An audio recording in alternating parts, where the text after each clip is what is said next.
as it has with so many other victims of this crisis, the Syrian war turned businessman Amin Ahmad into a refugee, an activist, and an unlikely friend of Israel. Now, this remarkable man is visiting Israel to share his experiences with media and various secular faith and interfaith gathering. That's it. He's using his pseudonym Amin Ahmed to protect the humanitarian work that is still ongoing in Syria. According to international agencies, war has driven more than 3.2 million people from Syria, with 7 million more displaced inside the country, and more than 10.2 million in need of assistance. This is one of the largest forced migrations since World War II. When the Assad regime cracked down in March 2011, Mr. Ahmed and his comrades secretly started aiding wounded and ill civilians. This covert network has eventually discovered in mid-1912, forcing Mr. Ahmed to flee his country. Afterwards, Mr. Ahmed went to a neighboring country to organize assistance for Syrian refugees. While there, he met an Israeli relief worker named Anat Gilan, who got him involved in this multi-phase effort to help Syrian refugees. For many of those Syrian refugees, and perhaps for most of them, this positive dealing with relief teams from Israel and other nations challenged decades of Syrian government and propaganda. So I'm very glad to introduce Mr. Amin Ahmed to you, and I would like to ask you, on behalf of the organizers and Mr. Ahmed, not to take photographs, not to take any other things that can discover this issue. So this program was launched in mid-2015, and here we have Mr. Amin Ahmed.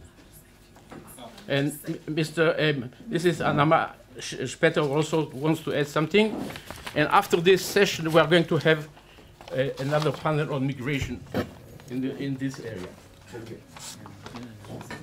Well, I just want to say a few personal words, because, you know, it's all about personal relations sometimes. And I want to thank Mr. Amin Ahmad for his courage in coming to Israel, and for his willingness and openness to have a dialogue and activities with Israelis. It shows there is hope for our vision for a peace in the Middle East. I also want to thank Dr. Georgette Bennett, the founder of Multi-Faith Alliance for Syrian Refugees in Jordan, and Dr. Leonard Polonsky, who support us so much, and without them, we wouldn't having you here today, so thank you very much. I want to repeat that invitation was sent only inside the university for a reason, because we ask you not to record, not to take pictures, and not to publicize anything about it. It's all about security, and all about the life of Amin as a family. Please respect that. We trust you that you respect. And thank you very much for all coming here today. Please.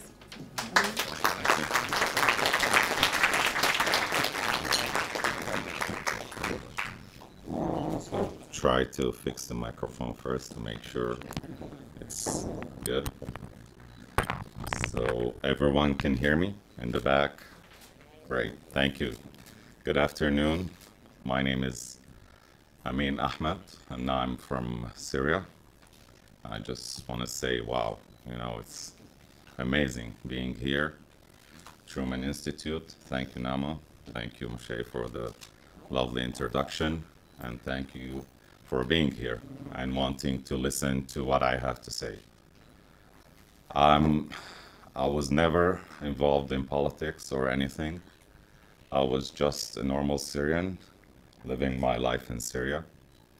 And the events that happened in Syria have changed my life from being a Syrian to an activist, so to a refugee, to an advocate. I will try to tell you my story, my life story, my view of your country, of Israel, and how my life changed, and how I view Israel today, and why I am here today speaking to you. Syria is a country that is ruled by a regime that it's a dictatorship, military dictatorship, that doesn't tolerate any other opinion. So during my generation that was raised up in the 70s and the 80s, we didn't have any social media that you now have. We didn't have satellite TV. We only had one channel. We had school. We had newspapers, and all controlled by the government. And the message throughout my life in Syria was simple about Israel. Israel is the enemy. Israel was given to us the picture that all Israelis are the same. They think the same way, and they want the same thing. And they want to destroy us. They want to attack us. They want to kill us. They want to drive us our home and take our land, and we will become homeless and become refugees. So we have to prepare our life for this day, and if we can attack them first, then we should do it. Or we can't, we will prepare and to defend ourselves. So as a Syrian growing up, and as most of my Syrian countrymen, we didn't need to argue with this argument. It was the norm. It was normal to hate Israel, and it was normal to hate actually even, all the Jewish organization around the world that are helping Israel sustain itself. So that was how I was brought up. I didn't question it. I didn't, we didn't need to question these things. Even though we traveled, even though we went around the world, but we were always afraid even to look at Israelis. We thought someone would recognize that we're talking to someone, shaking their hands, and we don't know what will happen to us if we return to Syria. So I'm giving you this mindset to understand what happened during, and how difficult it was, and how the distrust we had the first time we started working with Israelis. But I will now tell you about what happened in Syria. Probably a lot of you know that there is a war going on, but no one knows why it started and how it started. Well, actually, Syrians were watching events unfolding in other Arab countries like all the Arab world. We saw Tunisia, people going into the streets, having demonstrations to overthrow their president and to achieve democracy. Luckily, they succeeded. Then we saw Egypt. They overthrew their president, but unluckily they had a lot of turmoil after that. And then Libya. Of course, Libya turned into a terrible war. But Syrians knew what difficulty they have with their regime. Syrian regime is very brutal. A previous uprising in '82 resulted in 30,000 deaths and the destruction of one city. It's called Hama in the center of Syria. So it was probably a lesson to all Syrians not to uprise again, and probably a lesson to everyone in the Arab world not to uprise against their governments. But it's a new generation, savvy, good with technology, and didn't live that period, so didn't know how brutal it is and how brutal the regime could be. And they saw people succeeding, so they were encouraged that by peaceful demonstration, they can create a change. But there was needed to be a spark, something to ignite everything. And this spark came from a city in southern Syria, actually probably the closest major urban center to Israel, probably about, I don't know, 60, 50 kilometers from the Israeli borders. It's called Dara. So it happened that 12 school children, affected by the slogans chanted all over the Arab streets, wrote graffiti on their school walls, demanding, like overthrow, the people want to overthrow the regime, and other graffiti that they heard other Arabs chanting in other countries.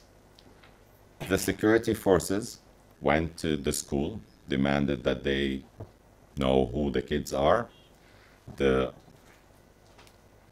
principal of the school appointed 12 kids. They took them into custody. They're between 12, I think, and 13, 14 years old. Took them into custody and tortured them. When the parents knew about that, their reaction was to go to the head of the security chief who got them. He was the cousin of the president of Syria.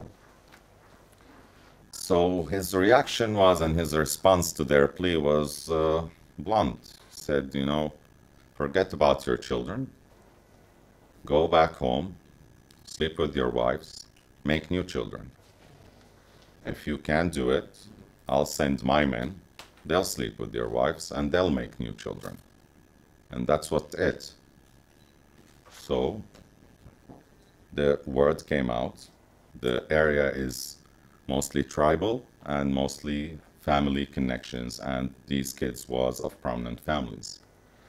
People were outraged. They demonstrated, went into demonstration. The reaction was brutal. It was a crackdown. The government couldn't tolerate any demonstrations. There were shots fired.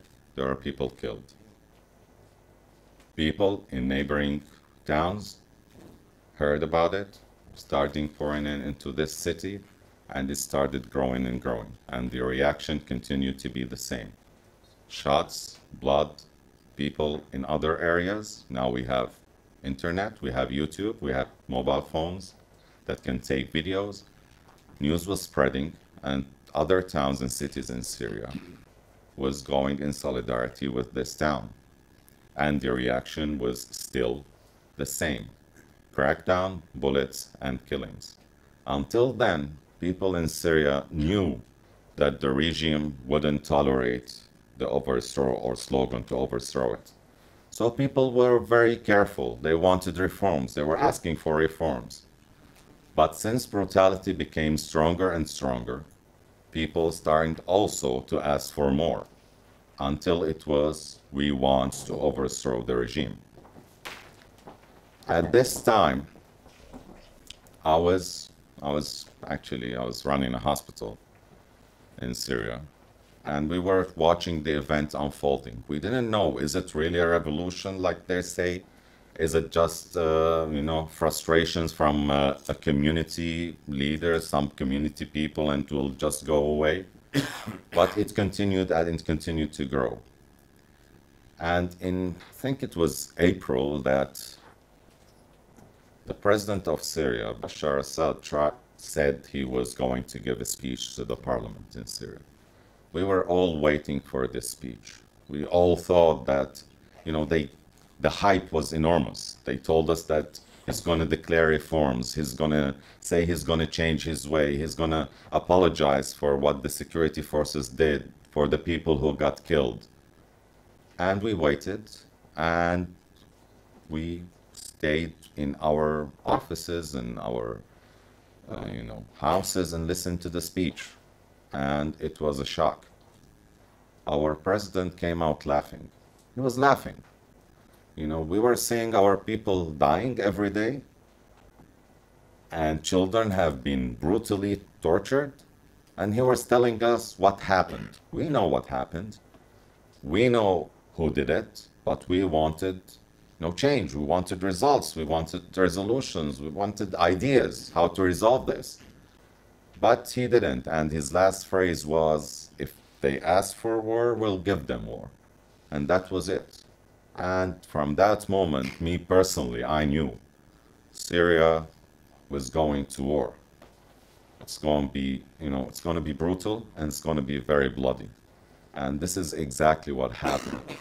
And we saw the reaction of the military and the security forces becoming more brutal.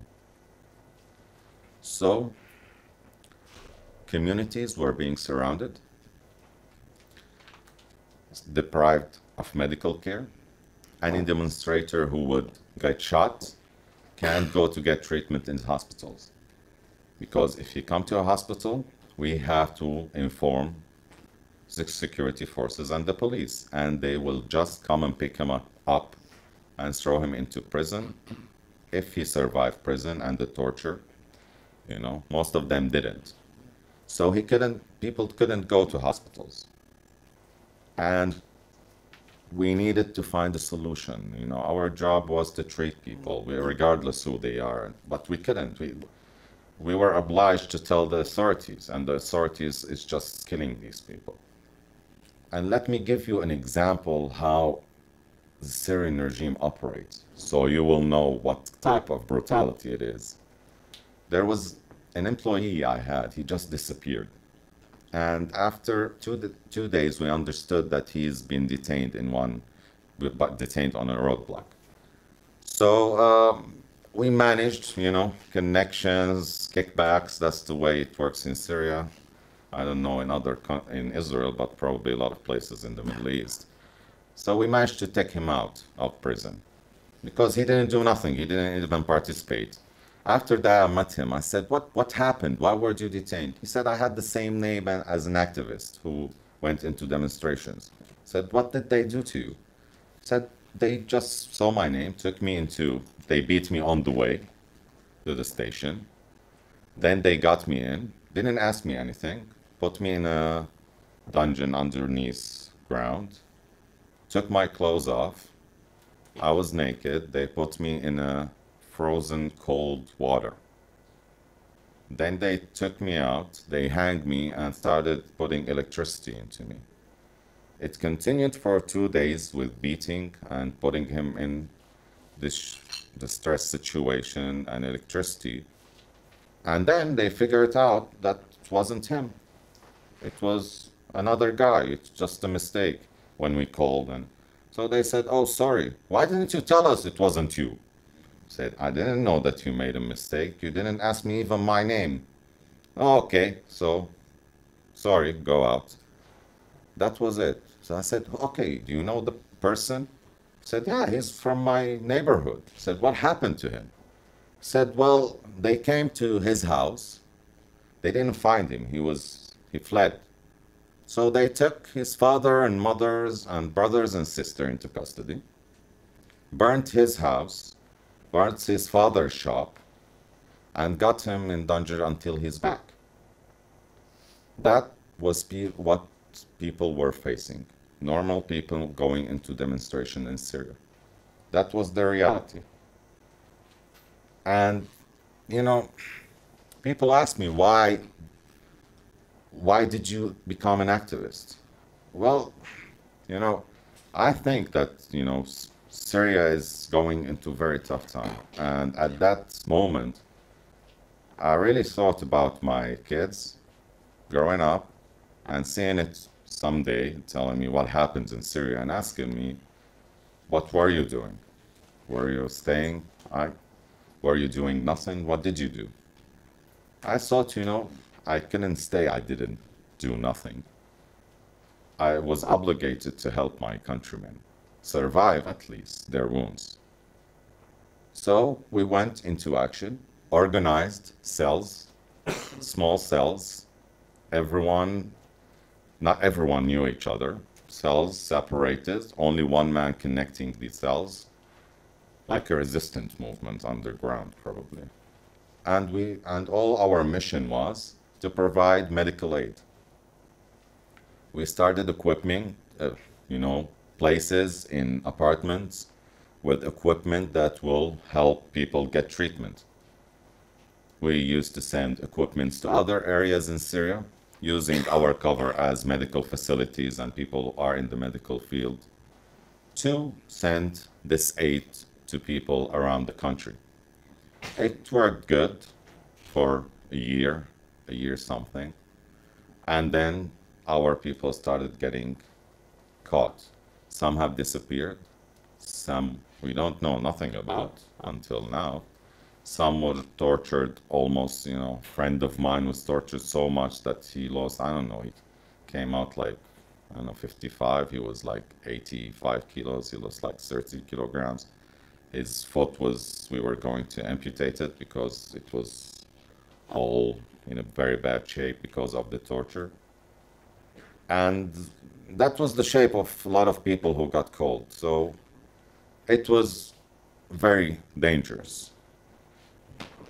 What I was doing at that time is I will stay in Syria for like 5-6 months, then go out for 2 weeks, then come back, because to work this dangerous work in Syria, because if I was caught, I will be dead. That's it. This is the most dangerous thing to do, is to help people, and it's still the very, very dangerous work until now. Doctors and medical workers and people who are managing hospitals are the most targeted people in Syria until now, being bombed every day. So I had to take my family out and went back to Syria to continue my work. So I go like every 2 weeks, see my family, and then come back, stay for 2 weeks with them, and then come back for another 2 or 5-6 months. So on one of my visits to my family outside the country, our network was discovered. We despair. Everyone went to areas that not under the control of the regime in Syria, and we started operating from there. But I couldn't go back to my house, my everything I own, everything I have. I only had one suitcase with me, small suitcase, because I thought I'm coming back after 2 weeks.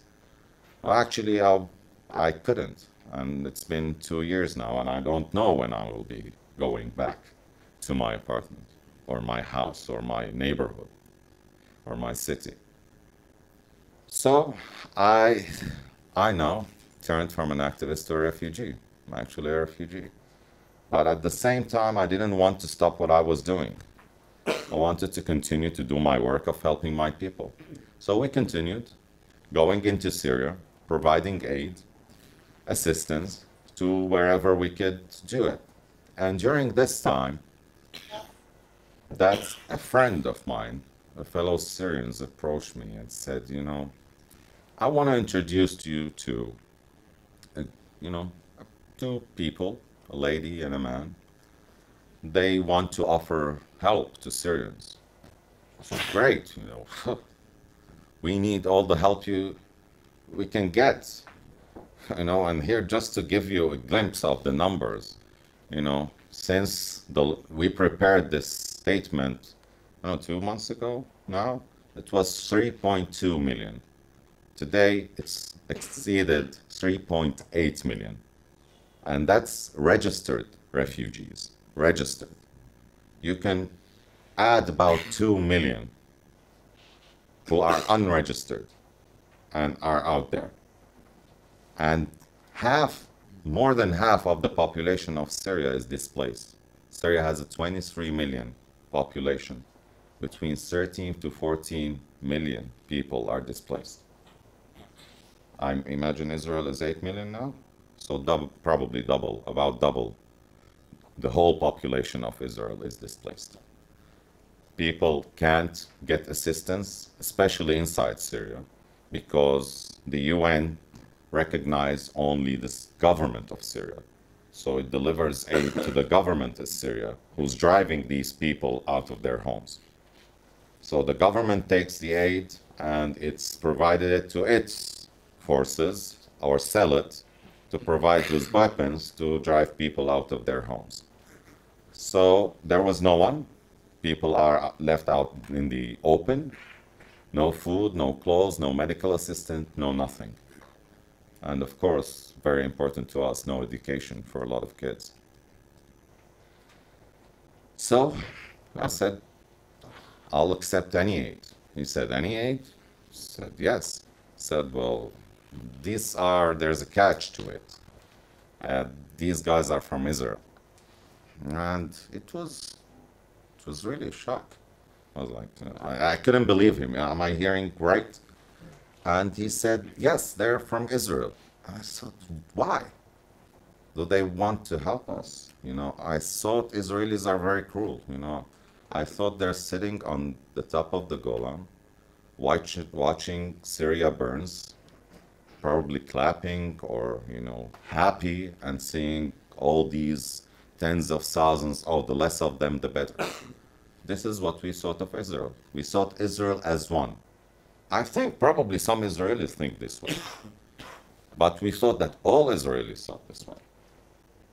And we were like, and also the Middle East is full of conspiracy theories. So for us, it's also first thing that comes to mind is Mossad. That's something we know pretty well. These are agents of Mossad trying to recruit us, but we don't know for what. This is the other question. What do they want from us, even to recruit us for what? What do they want to know? And, it was very weird. I always thought, Israel controlled the world. 20 Jewish people are sitting in a room and pushing a button and moving states. That's the way we saw Israel. That's how we saw it. And now I see real life Israelis that I can shake their hand, talk to. And I said, no, okay, I don't know. Well, we were very tired. I don't know why I accepted. I said, let's meet. And we met. And said, what do you want? And they started telling me that they've been providing aid for the last 2 years. I said, really? I said, yeah. And they were telling me their operation and how they provided the aid through where and what. And I was amazed. And I didn't hear about it. I said, yeah, we didn't, but we want to expand it because we want to approach more Syrians and to give aid to more Syrians, and we need your network. So I said, okay. And we started doing real work on the ground. And the funny thing is that the more I approached people and told them the same way that my friend told me, the more I saw acceptance from people. And I was like, why is that? And we started discussing as Syrians, why did we accept them more? Because, I went back to my teachings. It's like, first of all, okay, so Israelis wants to kill us, but now they're providing aid for us. That means this was false. They don't want to kill us. So Israelis want to drive us out of our land and make us refugees. But it was my government, my army, driving me out of my country and making me a refugee. So it wasn't them. So why do they have to be the enemy? Why all the people need to be the enemy? We came to understand that Israel is a country. Israelis are human beings like us, not like how they pictured them like monsters that only care about killing. It's a vibrant society. It has all sorts of opinions, like any other normal country in the world. And it happens to be in our neighborhood, happens to be in our borders, on our borders, and happens to be very passionate about human tragedy. It was because of their faith and because of their teachings in their societies that they need to help people who are in need. So it was an amazing experience. We started working.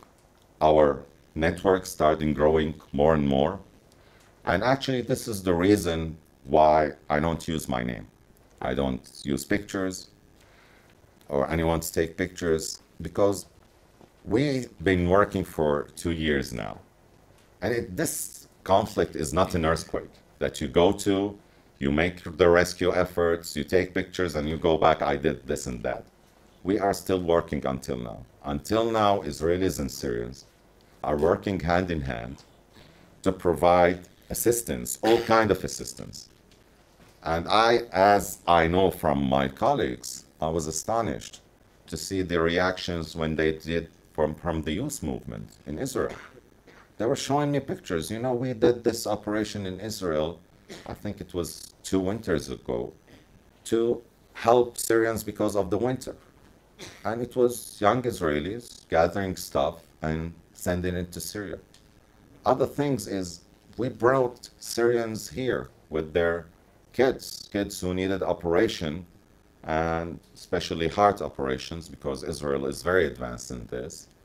We brought them here from Syria, took them, brought them to Ben Gurion Airport, did the operation, went back. Amazing. I couldn't believe I could approach a Syrian and tell him, would you like to do your operation in Israel? And I was doing it, and it was happening because it was the moment, the critical moment that these activists in Israel chose. This is the most important thing to understand. Approaching Syrians at this moment, that's the difference. Probably it wouldn't have happened if there was no conflict in Syria. Every misery probably have a bright spot in it. Because of this horrific tragedy that is going on there, Syrians have been more acceptable to, a helping hand. And Syrians have been feeling for 4 years that they are abandoned, that no one cared about them, that no one cared about their suffering. And to see the country that is perceived as their enemy come to their aid and offer them aid makes a lot of difference. People are really appreciative of what's going on. People are really appreciative even of the Israeli army, believe it or not. When they see the soldier going down to the border fence, risking his life to take this wounded Syrian, take him up, put him in an ambulance, and take him to hospital and treat him. That's shocking for someone, but it really meant a lot for Syrians. And they don't forget it. Some people will, some people don't care. I'm not all Syrians, but I can tell you that a lot of them have changed their minds. Their view is totally different. It's from monster to compassionate human. I talked to one doctor, a surgeon in the military the other day, and he told me an amazing story. It was amazing. He said, I was in war, I think it's the Yom Kippur War, and he said, I was in a unit that would opposite another unit in the Syrian army. I know the new unit. So I treated last year a commander that defected from the unit I was supposed to fight. And I treated him in Israel. And after the surgery, I was talking to him. I said, I know you're a unit. I was supposed to fight. And the other Syrian said, I knew you're in a unit. I was supposed to fight you. And they were getting treatment in Israel. Amazing stuff has been going on. And the reason I go and tell people what we are doing is I really think that the Israeli public and students like universities, scholars need to understand this and need to hear that from the mouth of the Syrian who have been working on the ground, and to hear the simple word, thank you. Thank you for all your effort. I want to thank everyone, the youth, the activists, the soldiers that went there, everyone who have humanity in his heart to go help a person in need. And I want people to engage. I want people to learn that it's not dark and gloom. Engagement is a long process, but people will get there. I got there. Believe me, I loved Hassan Nasrallah, if you don't know what I mean. I was a fool. Thank God we discovered what Hezbollah is all about. To tell you the truth, Syrians now know what a terrorist organization is. and what not terrorist organization is. We understand the difference between humanity and opportunistic people. We learned it the hard way. We learned it very hard. It cost us a lot of blood, cost us a lot of damage, but we won't return to the old ways. We have a long road ahead. It's not very bright, but there are a lot of people who believe in a democratic society in Syria and who believe that the Middle East is a great place to live in, and that people from all faiths, from all ethnicities, from all nationalities can live together. And the most important thing is can cooperate economically together. We think economy is the way forward, and to have economic opportunities for all its people, you need to have peace. And to have peace, you need people to talk to each other first, to understand each other. I need Syrians to understand Israeli society. We need Israelis to understand Syrian society. It's vibrant. It's not extremist. It's not all extremists. It's not all radicals. It's mainly tolerant, moderate people who wants to live, wants to raise their children like you do, and see them grow and go to college and receive a good education and have a bright future in front of them. So please, I want you to spread this message, to tell everyone what you've heard, and encourage people to engage, not to stay idly by doing nothing. It's for my future, it's for your future, it's the future of our children at hand. So once again, I'd like to thank you. Thank you, Nama. Thank the Truman Institute for this opportunity. And thank you, people of Israel, for giving me this opportunity to talk to you and explain what's happening in Syria and telling you my experience. Thank you very much. Thank you. Thanks again. Our speaker is willing to answer questions, not long lectures, just questions. Please. I just wanted to ask, what kind of relief work do you do with the Israeli organizations? Okay, I try not to go into specifics because that's the reason. But let's say it's, I gave some example, but it's everything from medical assistance to basic supplies, clothes, food. I told you the magnitude. It's 14 million. Imagine the needs. Anything is aid. They need everything. So it's a lot of things. We try to do the best we can. Of course, Israelis' aid is a part of it, and it's not huge, but it's amazing that it's happening, and it's amazing that we're cooperating. This is the issue, but it's everything. Okay, over there.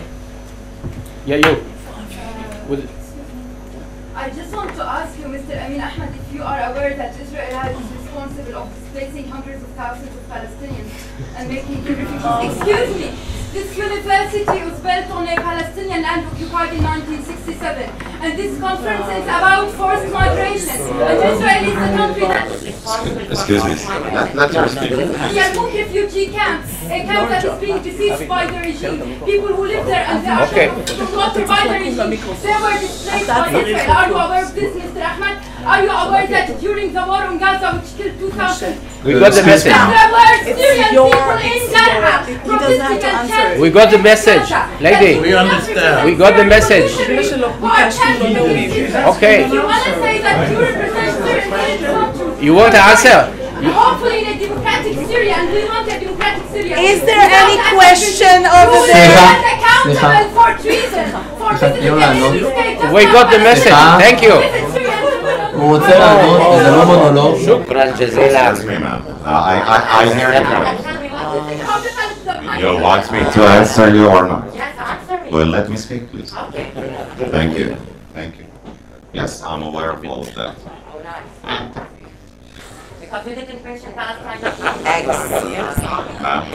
Ma'am, do you have any idea how many Syrians are killed? How much? No. I'm talking about Syria. The subject. Okay then.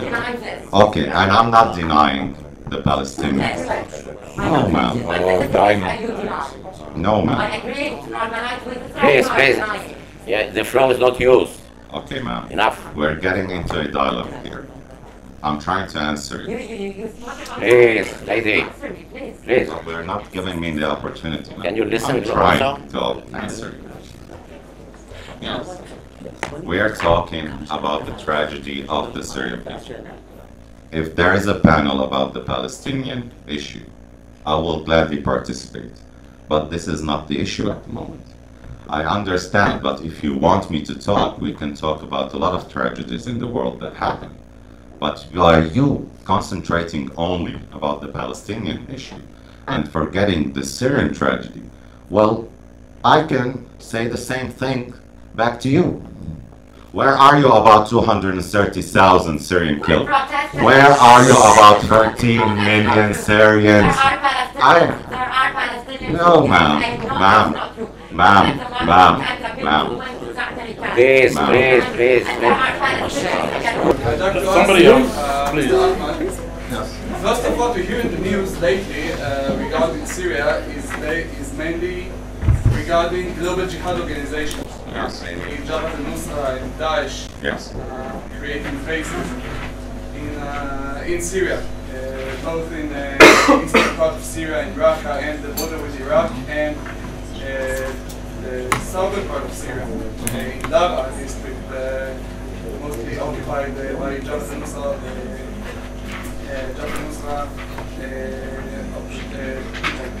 Can you explain your point of view of how the population, the civil population in Syria, sees those operatives? I can tell you the difference between both of them.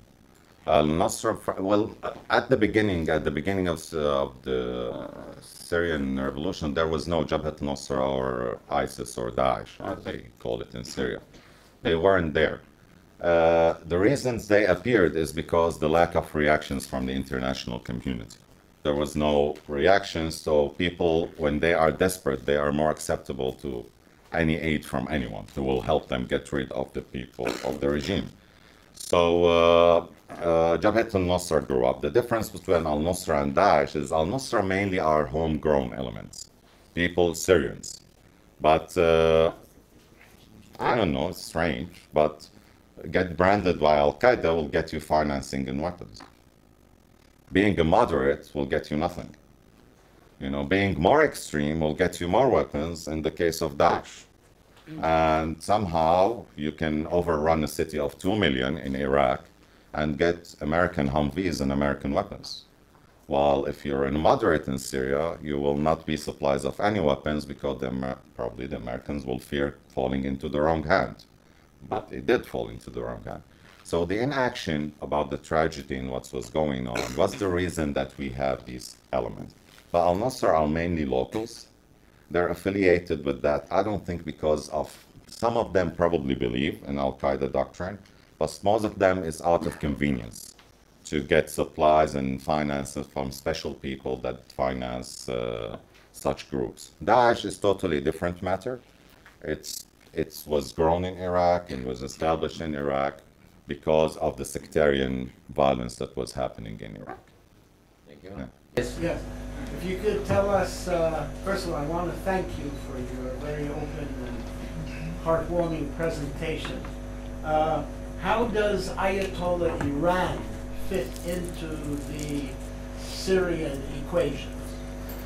Well, Ayatollah Iran, you know, and I always make the difference between the Iranian as a people. Iranians, I think, are wonderful people, have bright, intelligent people, and the regime of Iran, which is, I think it's autocratic regime that actually now is running Syria. Syria is run by Iran. Syria is not the Syria of the previous president, of the father of this president. Hafez Assad was a murderer, you know, he killed a lot of people, but he was smart. He knew how to, you know, negotiate between, and he used Iran as a tool in foreign policy, while his son now gave Syria to Iran as a tool in its foreign policy and its negotiations. Iranians now fight on all fronts in Syria. with their people. Hezbollah fights on all fronts in Syria, and all different militias from Afghanistan to Pakistan to on sectarian lines. My view is very negative. I really consider Iran to be the enemy, not Iran as a people, but Iran as a regime, because of what I'm seeing and what they are doing to the people, my people, my countrymen, and how they are killing them. Please. Yeah. So Matt, thank you very much for being here. I'd like to ask you if, well, with all the crimes that the current Syrian regime committed against the Syrian people, is it still possible to reach some sort of compromise to end the war, or the only way to end the war is to end the regime? Well, the problem with the Syrian regime is the father figure. You know, Syrian regime is constructed in this way that it's all up to the leader. If the leader is gone, there is no regime. So how can you continue to have this president and have peace after 230 Salah? And that's registered people we know by name. At the end of the conflict, we will know the real number. Maybe it exceeds 500,000. We don't know the number. The numbers are staggering. So I don't think that there will be any resolution until this president is there. But I also believe that there should be a form of transitional justice happening afterward in Syria. And I do believe that not all people should be judged because supporting the regime or against the regime. You know, crimes have been committed largely by the regime. There are some elements, other elements that have committed crimes against humanity. And I think everyone should be judged who ordered crimes against humanity. But we shouldn't judge people on their views, but on their actions. Yes, over there, the long hand, yes. Yeah, you. First of all, I want to thank you for a visit here in Israel. My question is, we've seen a bunch of photos in the media from hospitals. I want to ask you if you will do responsibility. It is true that Assad used weapon of massive destruction. Chemical weapon, yeah. Yeah, of course. The funny part is the one that you saw about the red lines. That was the 26th attack. So that wasn't the first attack. So what they did is they dropped small amounts, like in different. They wanted to test the resolve of the international community. So they did here, did there. They always use chemical weapons on small scales. And the last one was the big one. And they were so cruel in their using these chemical weapons that what they did is they saw the weather because there was no wind. So the chemical weapons will stay more in these areas because they had a lot of problems around Damascus. And the other cruel thing that they did to help people affected of chemical weapons, you need water. Water is a very helpful source. You spray them with water. If you see the kids when they're died, you'll see them water up to here, but they sprayed bottles. He cut off water supply to these areas and then bombed them with chemical weapons. 100%. He used them a lot of times. He's still using other chemicals like chlorine, still using it, but he used chemical weapons, killed thousands of people, and there was no red line that was enforced. Want to say something? I just wanted to, I'm sorry to interrupt. There's a signature list being passed around right now. It's to ensure that we show attendance so we can have more projects like these, and the more signatures we have is proof that this is very important for everyone. So I ask that you sign it. Thank you. Okay, please. So if you could ask... Yeah, go ahead. If you could ask anything... If you could ask anything from any world leader that you wish over here, if you could ask anything from any world leader that you wish to end the violence, what would it be? Look, it's not up to any world leader to end the violence. It's too late in the game. It was been very easy at the beginning. It would have been like small step that would have not, Syria wouldn't have been in this situation at the moment. But at least, either give people the means to defend themselves against aerial bombardment or a no-fly zone. That's the most important thing. The strategy of the government is not to make any other area not under its control governable or people to live normally. So they try to bomb it, but missiles cost, smart type missiles cost a lot. So what they do is they use their choppers on very high altitudes. So the anti-aircraft weapons don't get them. And they have some kind of barrels. They fill them with metal and dynamite or whatever crude materials, and they just throw them into the civilian areas. And this is the worst thing that's happening to Syrians. Structures are being destroyed, hospitals, schools, people's lives, so people cannot stay there. That's one of the reasons that is driving people into being refugees and going to safer areas along the borders of neighboring countries.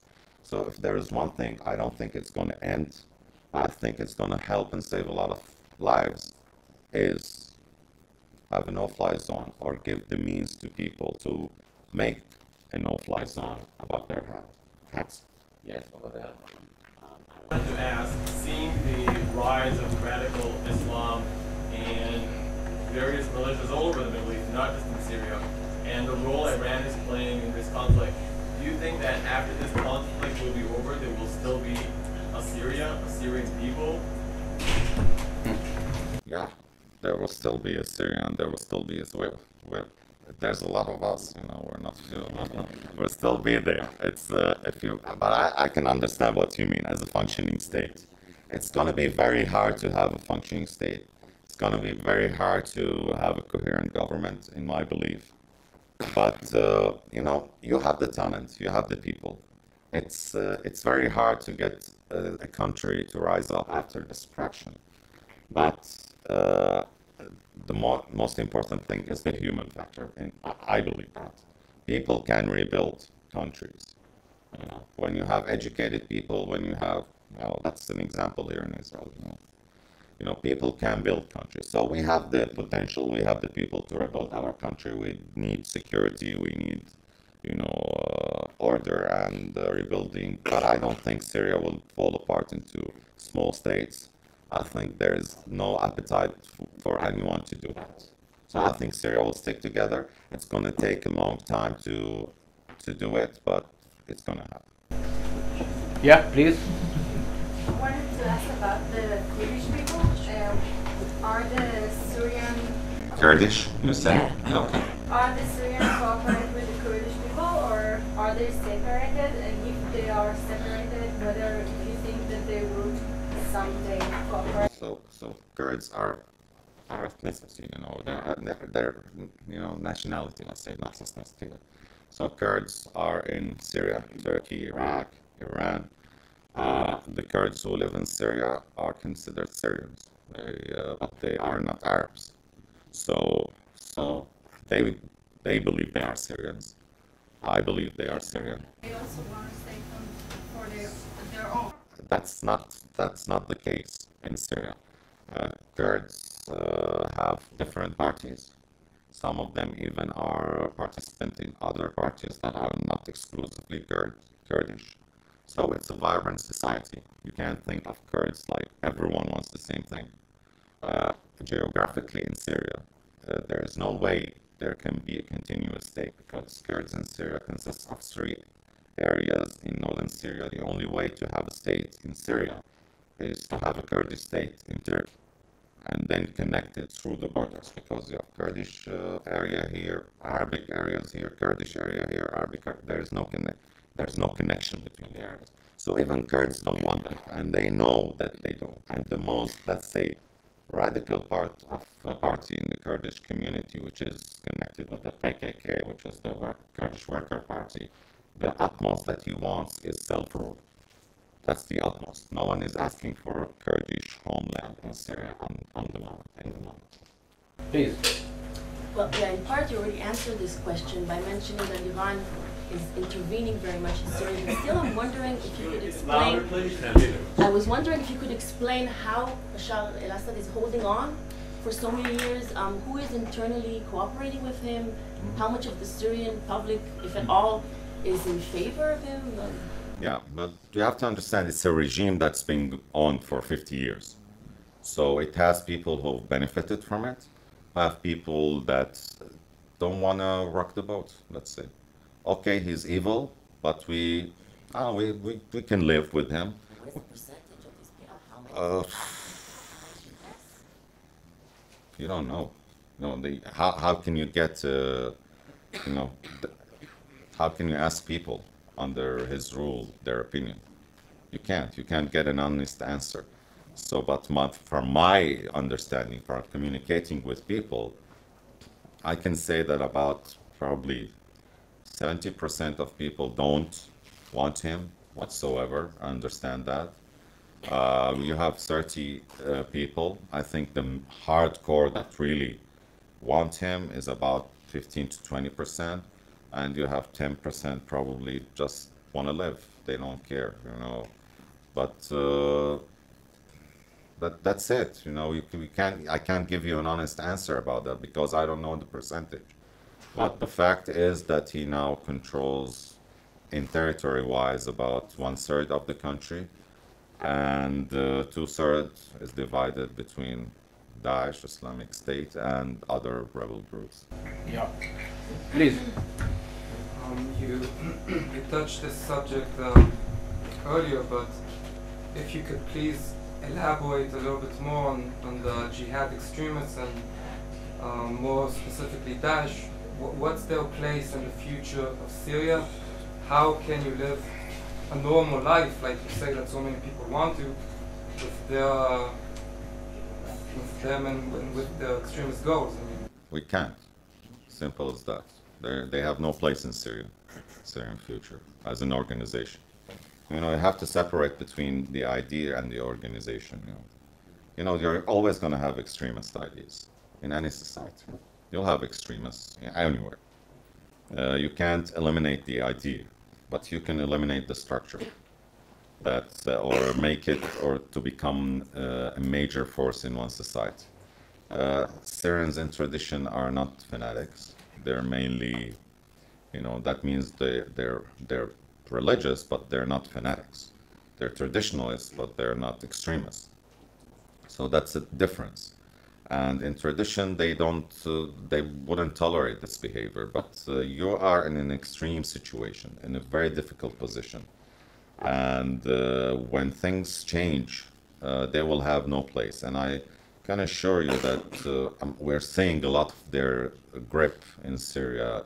They're losing grip, especially Daesh in Syria is losing a lot of momentum. Anyway, it's not gaining any ground anymore, but losing. Yes, please. Do you think that there is a way for the minorities like the Alawites and Christians who support Assad to coexist after the war, or the need for demand will be too high, for revenge will be too high? Yeah. Well, first of all, I don't accept the notion that minorities support Assad. There is, especially the Alawite community, behind the president. That's a fact. But the fact is, he scared them into supporting him because they're afraid of the alternative and the future. And that's justifiable. When you see, the types of Daesh going around, you will be afraid. I'm afraid, for my future, and I'm a Muslim. So imagine if you're in another phase. But Christians especially, not all Christians are with the Assad regime. There's a lot of Christians that are in opposition and are prominent opposition figures. And I think that no segment of society should be targeted, regardless. This is what I've mentioned before. I believe that Alawites and Christians are Syrian. They deserve to be judged as anyone else if they committed a crime. But if not, they will be like anyone, respected, feel safe to live in Syria, and I hope that's the Syria I see, I imagine in my mind. So And we're trying, everyone is trying to show, Alawites and Christians that will be the case. But we have a long road ahead, and it's very hard. I know it's very hard, but we won't stop. That's our mission. Last question for you, yes? Please. Could you comment on Russia's support of the regime and Turkey's sort of lukewarm neutrality in this whole thing? Well, Turkey, Russian support, it was normal. The Assad regime was one of their last bastion of Russian, influence, weapons. There is this base, which is not very important, by the way, but it's important for Russians. It's a weapons market. It's important because of Iran factor over there. And Russians like to poke in the eyes of the US whenever they have the chance. So Syria provided the chance, and they did it. And the Americans didn't have a problem with it, it seems. So that's Russia. Turkey is, I think the policy over there, they're very careful not to be sucked into without getting enough support from coalition partners, especially the US and Europe. I think they can. They have the capacity, they have the army, they have the...